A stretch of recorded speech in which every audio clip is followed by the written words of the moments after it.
বন্ধুরা, রাধে রাধে। সবাই কেমন আছো? আমি নতুন একটা ব্লগ নিয়ে চলে এলাম। আশা করছি সবাই ভালো আছো। ঠিক আছে, প্রথমে আমার গোপাল সোনাকে দিয়ে শুরু করছি। আমার গপু দুপুরে সেবা পেয়ে গেছে। গপু এখন বসে আছে। গপুর পাশাপাশি আমার সিংহাসনে মোটামুটি সব দেবতারাই আছে। হ্যাঁ, আর একে নতুন একজনের সাথে পরিচয় করাচ্ছি। এটা আমার বেটু।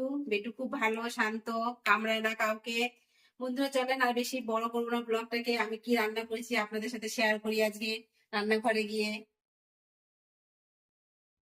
প্রথমেই দেখাচ্ছি বন্ধু, গরম গরম ভাত আমার হচ্ছে, ভাতটা এখনো নামায়নি। তারপরে নেক্সট আছে উচ্ছে ভাজা, এটা আছে মিক্সড ভেজ, তারপরে আছে মাছের ঝোল, আর এটা হচ্ছে টক ডাল। আর বিশেষ কিছু করিনি। ঠিক আছে বন্ধুরা, তাহলে আসছি। পরবর্তী ব্লগে আবার দেখা হচ্ছে। ততক্ষণের জন্য বন্ধুরা সবাই ভালো থাকবে। আর অবশ্যই লাইক কমেন্ট শেয়ার করবেন, আর সাবস্ক্রাইব করতে ভুলবেন না চ্যানেলটি। আর যদি বন্ধুরা কোনো ভুল হয় নিশ্চয়ই আমাকে কমেন্ট করে জানাবেন, নাহলে আমি কি করে জানবো আমার কোথায় ভুল হচ্ছে। নমস্কার বন্ধুরা, টাটা, রাধে রাধে।